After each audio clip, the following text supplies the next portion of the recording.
আসসালামু আলাইকুম। Doctor consultancy থেকে আমি আসাদুল্লাহ টিভি.বিডি ইউটিউব চ্যানেল থেকে আসাদুল্লাহ কনসালটেন্ট আছি তোমাদের সাথে এমবিবিএস ফোর্থ ইয়ার শেষ পর্যায়ে। তো আজকে যে টপিকটা নিয়ে আলোচনা করবো সেটা হচ্ছে যে মেধা ও অসচ্ছল কোটায় স্টুডেন্টদের সাথে খারাপ আচরণ, অসৎ আচরণ, বাজে ব্যবহার করা হচ্ছে। বিভিন্ন মেডিকেল কলেজে আমাকে কমপ্লেন দিছে, আমাকে অভিযোগ দিছে। আজকেও বিভিন্ন ছেলে মেয়ে আমাদেরকে আমাকে অভিযোগগুলি দিয়েছে। দেখো, মেধা কোটায় কারা পড়ে? বাংলাদেশে প্রাইভেট 67টা প্রাইভেট মেডিকেল কলেজে 5% সিট আছে মেধা কোটায়, মানে 330টার মতো সিট। ওরা ফ্রিতে পড়বে, ওদের কোনো টাকা খরচ যাবে না। অন্যদের 35 থেকে 40 লক্ষ টাকা খরচ যাবে, কিন্তু ওদের 1 টাকা খরচ যাবে না। কোনো ভর্তি ফি নাই, কোনো বেতন নাই, কোনো কিছু না, একদম রিল্যাক্স, শুধু থাকার খাওয়া। তো সুতরাং ওদের সাথে ওরা কমপ্লেন দিল যে খারাপ ব্যবহার করতেছে। কারা? প্রফেসররা না, টিউটোরিয়াল শিক্ষকরা, যারা টিউটোরিয়াল স্যার ম্যাম আছে ওরা। টিউটোরিয়াল স্যার ম্যাম কারা? যারা ওই আইটেম নেয় ওরা, বুঝতে পারছো? ওনারা। তো ওনারা কি করতেছে? আইটেম ক্লিয়ার করতেছে না, বাজে ব্যবহার করতেছে, দমকাচ্ছে, বকাবাজি করতেছে, রাগারাগি করতেছে। হ্যাঁ, আইটেমে সব ভালো পারতেছে, সব পারতেছে, এরপর পেন্ডিং দিচ্ছে। হ্যাঁ, আইটেমে সব কিছু প্রশ্ন উত্তর দিচ্ছে। 7 জন হ্যাঁ একটা প্রশ্ন হচ্ছে ঠিক মতো একটা বলতে পারি না, হ্যাঁ 7 দিতেছে, আর ও সবগুলো উত্তর দেওয়ার পরে ওরে দিতেছে মাত্র 6, 6.5। এই কি ধরনের আচরণ? যখন বলা হচ্ছে যে ম্যাম আমি তো সবগুলো উত্তর দিলাম, আমাকে 6.5 কেন দিলেন? আর ও তো কিছু বলতে পারলো না, ওকে 7 দিয়ে দিলেন। সরাসরি আবার বলতেছে তুমি তো মেধা গোটাই পড়ো, ওরা তো টাকা দিয়ে পড়ে। আমার জীবন আমি এরকম দেখিনি। ঢাকার টপ মেডিকেল কলেজের ইতিহাস বলতেছে তোমাদেরকে।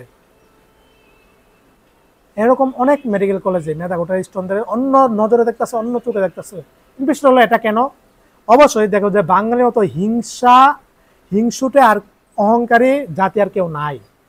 এই স্টুডেন্টগুলি ফ্রিতে পড়বে। প্রত্যেক মেডিকেল কলেজে 3 থেকে 5 জন ফ্রিতে আছে। যে যে মেডিকেল কলেজে 50টা সিট, সেখানে 3 জন, 100টা সিট থাকলে 5 জন। তো বাঙালি হিংসুটে অহংকার এটা সহ্য করতে পারবে না। যার অন্য অন্য 47 জনের খরচ যাবে কত? প্রায় 35-40 লক্ষ টাকা, আর এই 3 জনের খরচ যাবে 1 টাকাও না। হিংসা হবেই, ফ্রিতে পড়তেছে। এই কারণে ওদের সাথে এরকম আচরণ করা হচ্ছে। আমি কিছু কিছু মেডিকেল কলেজ আছে যেগুলি ভালো মেডিকেল কলেজ, ওরাই এসব করতেছে। কমপ্লেন দিচ্ছে আমাকে অনেক স্টুডেন্ট, আজকেও কমপ্লেন দিছে। এটা কেন করতেছেন? এটা কি ঠিক?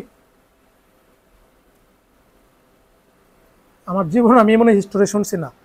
মেধা ও অসচ্ছল কোটা, আরে ও তো ওর নিজ যোগ্যতায় চান্স পেয়েছে ফ্রিতে পড়ার। সরকারিতে কয়েক মার্কের জন্য হয়নি, কয়েক পয়েন্টের জন্য হয়নি, বেসরকারিতে ফ্রিতে পড়ার সুযোগ পেয়েছে ওর নিজ যোগ্যতায়। এখানে আপনার হিংসা করার কি আছে? অহংকার করার কি আছে?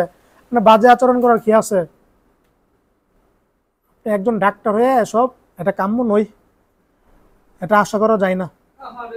সুতরাং ওদেরকে আপনার নিজের ভাইয়ের চোখে দেখেন, বোনের চোখে দেখেন। এই জিনিসটা খুবই বাজে। এমবিবিএস এমনিও ওরা মা বাবা সবকিছু ছাইরা দেয়, আইসা এমবিবিএস এত কষ্ট করে পড়তেছে, সেখানে যদি ওদের সাথে এরকম বাজে ব্যবহার করেন, আচরণ করেন, তাহলে কেমনে? খুব কষ্ট পাবে। এই জিনিসটা খুবই বাজে আমি মনে করি। ডাকারগুলি সবচেয়ে বেশি এসব করতেছে। ইচ্ছা করে ফেল দিতেছে, ইচ্ছা করে পেন্ডিং দিতেছে, ইচ্ছা করে আইটেম নিচ্ছে না।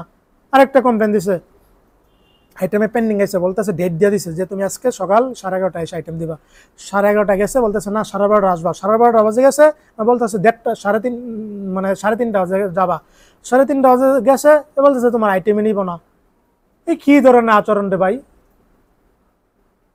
এগুলি খুবই বাজে। সুতরাং এগুলি থেকে টিচার, শিক্ষক, স্যার ম্যাম যারা আছেন, এগুলি থেকে বেরিয়ে আসেন। এই জিনিসটা খুবই বাজে। আপনি ওর সাথে আজকে সুযোগের সদ্ব্যবহার করতেছেন, কিন্তু ওই উপরওয়ালা, ওই সৃষ্টিকর্তা তো দেখতেছে। আপনার জীবনের কোনো না কোনো এক পর্যায়ে গিয়ে এর ফিডব্যাকগুলি পৃথিবীতে পাবেন। বুঝতে পারছেন কেন অন্যায় করতেছেন ওদের সাথে? নিজ যোগ্যতায় ফ্রিতে পড়ার সুযোগ পেয়েছে, এখানে আপনার হিংসা আর অহংকার কেন থাকবে? আপনি পাননি, অথচ এই স্যার, এই শিক্ষক, মেমো টিউটর যারা, টিউটর কারা? ওরা সাধারণ এমবিবিএস পাস করার পরে টিউটর মানে একাডেমিকে নিয়োগ দিছে। আমি ওদেরকে খাটু নজরে দেখতেছি না, সম্মানার্থী বলতেছে।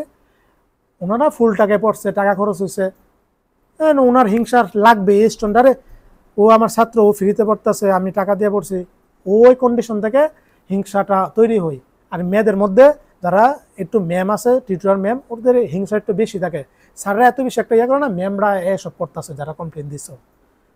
এটা থেকে বেরিয়ে আসুন। হ্যাঁ, কেমন এসব ওদের সাথে করবেন না। এমনি এমবিবিএস কঠিন পড়া, এমনি ডিপ্রেশনে থাকে, প্রত্যেকদিন আইটেম থাকে, তার মধ্যে যদি এরকম আচরণ করেন তখন তো এই স্টুডেন্টটা ডিপ্রেশনে যাবে, তখন তো এক পর্যায়ে আত্মহত্যার কন্ডিশনে চলে যাবে। এই বিষয়টা দেখার অনুরোধ রইল, এমনকি মেডিকেল কর্তৃপক্ষের কাছেও এই বিষয়টা অনুরোধ রইল এই বিষয়গুলি সমাধান করার জন্য। সবাই ভালো থাকো, সুস্থ থাকো, সবার জন্য শুভকামনা রইল। আসসালামু আলাইকুম ওয়া রাহমাতুল্লাহি ওয়া বারাকাতুহু। আরেকটা কথা, এই যে যারা মেধা ও সচ্চরে চান্স পেয়েছে 330 জন, এখান থেকে সবগুলি আমার স্টুডেন্ট। ওরা আমি কন্টেন্ট দেওয়ার পরে এইভাবে আবেদন করছে, পরামর্শ দিয়েছে, হোয়াটসঅ্যাপে সরাসরি, ইউটিউব চ্যানেল তো আছেই, এমনকি সরাসরি আমাকে প্রায় 100 জনেরও বেশি স্টুডেন্ট আমাকে কি সফলতার সংবাদটা জানিয়েছে ভাইভাতে, কন্ডিশন মানে যে চান্স পেয়েছে, অনলাইন থেকে চান্স পাওয়া লাগে, তারপরে ভাইভাতে, এগুলি বহুত আগে বলছি। সুতরাং ওদের প্রতি আমার একটা মায়া দরদা আছেই, ওদেরকে আমি নিজের ভাই বোন হিসাবে দেখি।